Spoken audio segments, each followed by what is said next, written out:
لوگوں کو معلوم ہے، اس مسجد کے مصلیوں کو معلوم ہے، اس مسجد کے نماز پڑھنے والوں کو معلوم ہے کہ امام مالک اب نہیں بچیں گے۔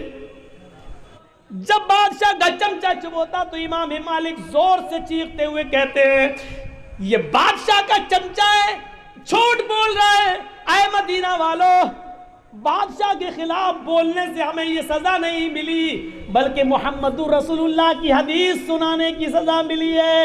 اس گھوڑے پر ہاتھ میرے ٹوٹ چکے ہیں، پیروں میں بیڑیاں پڑی ہوئی ہیں، میری موت کا مجھے آواز دے دے، کوئی پتہ نہیں، لیکن موت کے منہ میں ہونے کے باوجود پھر یہ فتویٰ دے رہا ہوں، ان الطلاق المکرہ لیس بشیء، زبردستی دلوائی ہوئی طلاق طلاق نہیں ہوتی ہے۔ بادشاہ زنا کر رہا ہے، بادشاہ حرام کاری کر رہا ہے۔ انہوں نے گھوڑے پر بیٹھ کر اوندھے منہ لٹک کر موت کے منہ میں بھی یہی آواز دیتے رہے اور بادشاہ کے خلاف بولتے رہے کہ بادشاہ حرام کاری کر رہا ہے۔ امام مالک رحمت اللہ علیہ نے جب یہ فتویٰ دے دیا، آئے اور نماز پڑھایا۔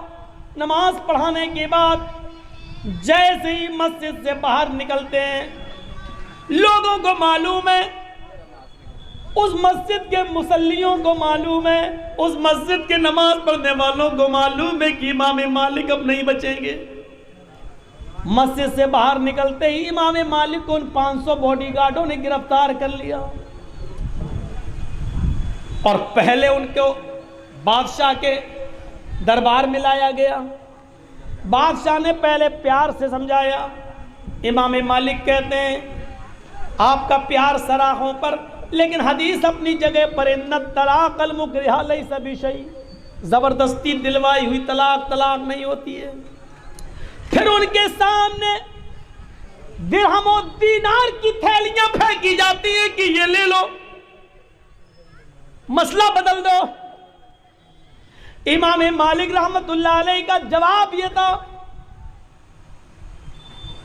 درہم و دینار کو دیکھا تو بادشاہ کے سامنے انہوں نے اپنا پیر پھیلا لیا۔ بادشاہ نے کہا کہ آپ کا جواب چاہیے۔ امام مالک کہتے کہ میرا پھیلا ہوا پیر آپ کو جواب دے رہا ہے۔ کہا میں سمجھا نہیں۔ امام مالک رحمت اللہ علیہ جواب دیتے ہیں کہ بادشاہ کے سامنے پیر پھیلانے والا بادشاہ کے سامنے کبھی ہاتھ نہیں پھیلاتا۔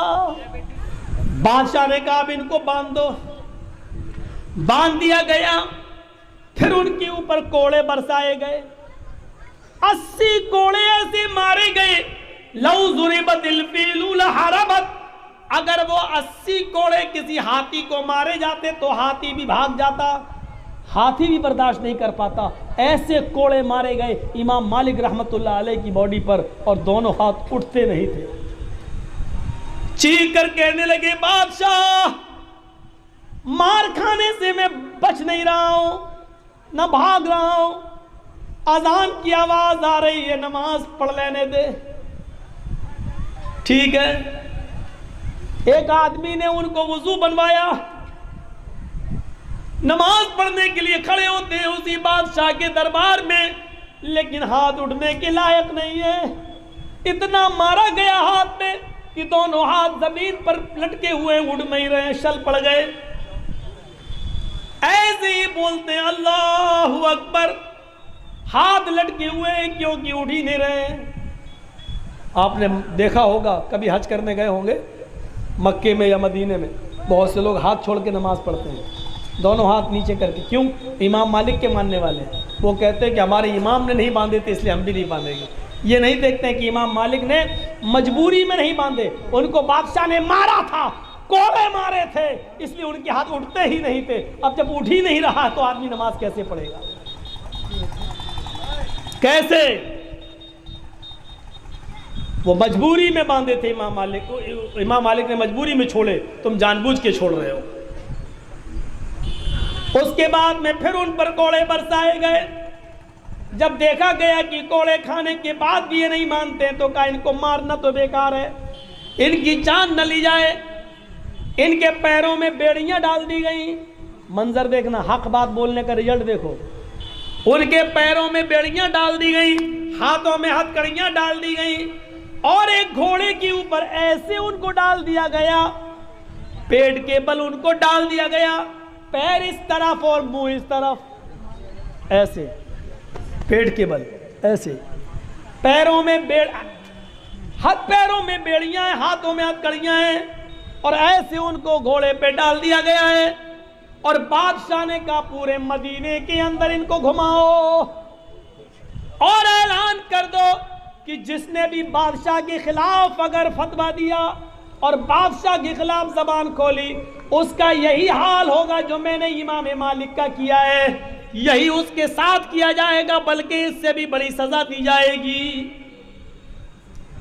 ایک آدمی بادشاہ کا چمچہ گھوڑے کی لگام پکڑتا ہے، امام مالک کو اوندے منہ گھوڑے پر ڈالتا ہے اور مدینے کے چکر لگا رہا ہے، پوری بستی میں گھما رہا ہے، اور قربان جاؤ امام مالک رحمت اللہ علیہ کے ان جملوں پر، بستی میں گھومتے بھی جا رہے ہیں، بادشاہ کا چمچہ کہہ رہا ہے بادشاہ کی بات نہیں مانی اس لیے سزا ملی ہے، اگر کسی نے بھی سر اونچا کیا اور بادشاہ کے خلاف زبان کھولی تو اس کا یہی انجام ہوگا۔